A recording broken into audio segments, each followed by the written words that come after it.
We all want to be young. It's attractive. It's an explosion of hormones. It's sexy. Healthy. Don't take drugs! Don't take drugs! Well, maybe not. But there's more. Young people represent new languages and behaviors, and they're directly influencing consumer habits.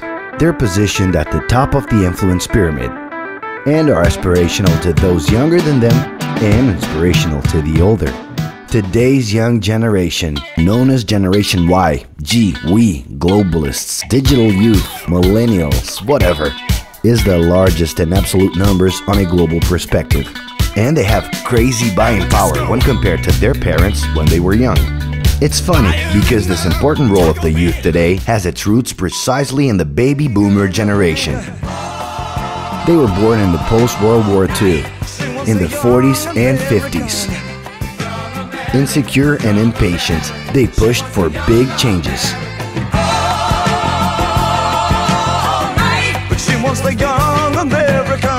They were the first generation to conquer the right to be young, inventing what came to be known as the youth lifestyle. If your time to you is worth saving, then you better start swimming or you'll sink like a stone, for the times they are a-changing. They were handed the keys to the house and the freedom to come and go. They took over the academic centers, big festivals, and streets. Because of this, they were nicknamed Liberated Youth.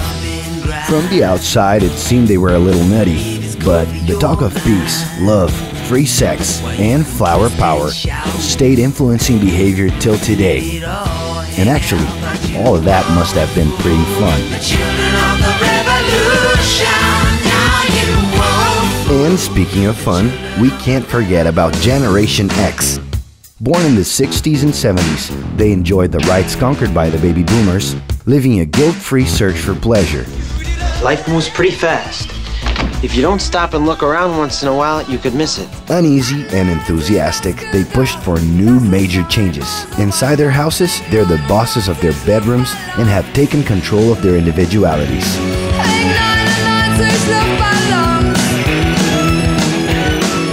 Generation X is in love with stereotypes, fed by marketing and publicity boom. As much as in the corporate universe as in entertainment, Generation X is remembered as the competitive youth. It's not just a job for him, it's a war. But now is a whole different game. Young people have changed the rules again.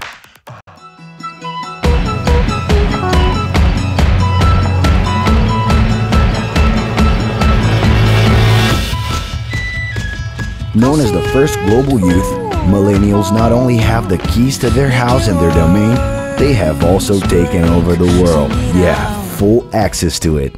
Steered by the internet, their identities are transcending the place they're from.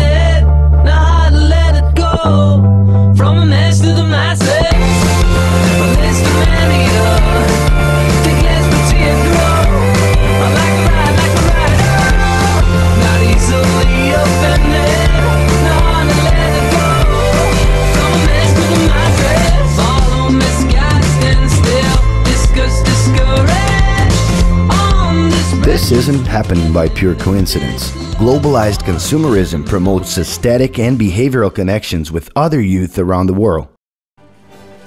The internet is allowing personal content to gain stratospheric dimensions, where everything can be remixed. Whoa, that's a full rainbow. All the way.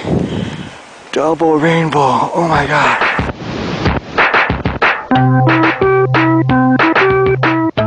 Over just a few days, content can turn into various global internet memes. Double rainbow all the way across the sky. Yeah, yeah. He's climbing in your windows, he's snatching your people up, trying to rape them, so y'all need to hide your kids, hide your wife, hide Also your kids. acquiring relevance outside of the network.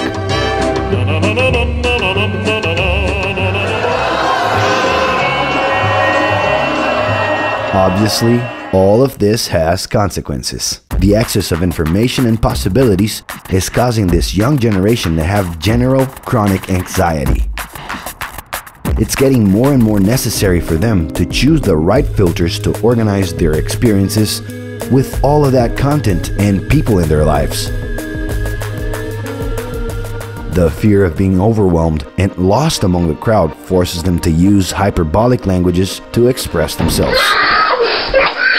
I am like so in love with Twilight.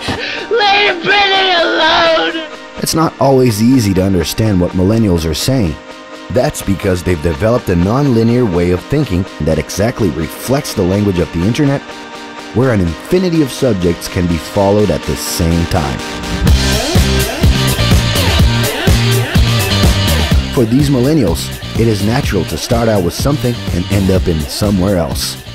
But do not panic, it's organic. Today, it's cool to know and be various things at the same time. It's a lot different than in the 80s when young people had radical vision about the power of groups. You were one thing or another.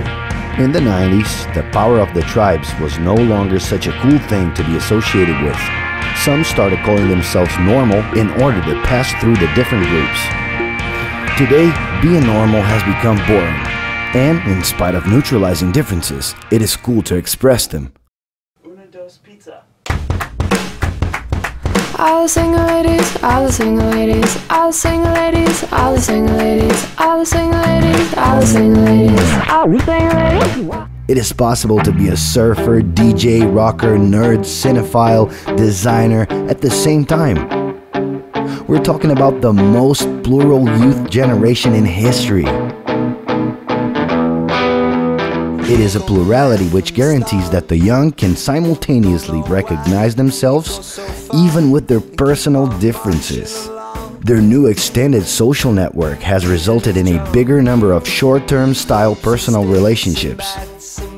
It is also visible in their work, in which traditional career plans and hierarchical systems are losing strength. More and more, they want to unite work with pleasure. But that's not so they can achieve a hedonistic lifestyle. Pleasure comes in pre-programmed breaks. Young millennials are pragmatic. They're also more realistic. Their big idols aren't the most idealized figures, but instead are common people who realize small possible dreams that aren't utopic. They are the faces of the new economy, ruled by open source and crowdsourcing and independent initiatives that, with the power of the internet, can have an immeasurable impact. This collective conscience is the zeitgeist of the future, leading to a scenario of opportunities. But it's not easy. The new is always intimidating. A lot of things that were not immediately understood in the past are today considered natural behavior.